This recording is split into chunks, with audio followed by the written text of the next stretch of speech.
I just finished last night's episode of Tucker Carlson with a man named Brian Johnson. Just watch. A 71-year-old, and after the plasma infusion and continued for 6 months, it lessened to a 45-year-old. So his clock dramatically slowed down.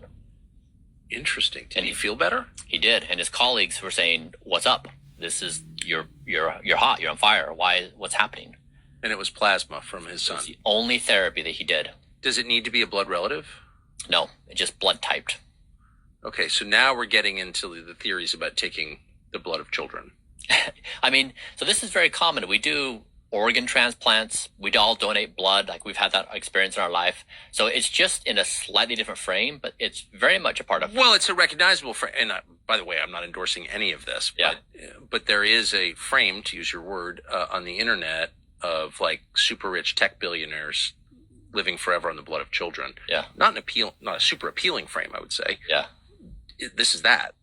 Yeah, and we did it openly. We made a video out of it. Okay, so Brian Johnson is a multi-million-dollar tech industry guy.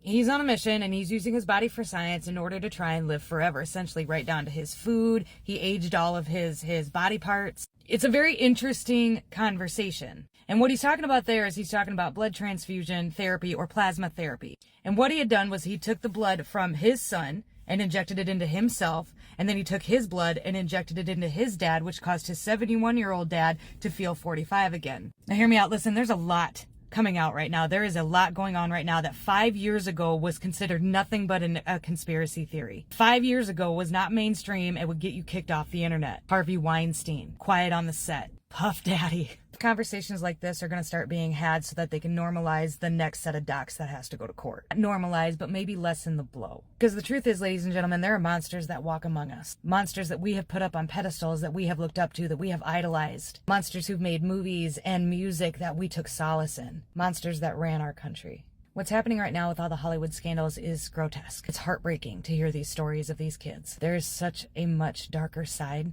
that involved not just Hollywood, but many, many people in powerful positions. This is the Great Awakening. For the many of you that maybe followed this for many, many, many years, I know you know that what's happening right now is not for you. Your job in this and your purpose in this and the reason that you got to know long before everybody else was so that when we got to this point, you could have compassion, that you could hold space. That is your purpose, is to hold space and to have compassion. Because the Hollywood shit was dark, but it's gonna get so much worse.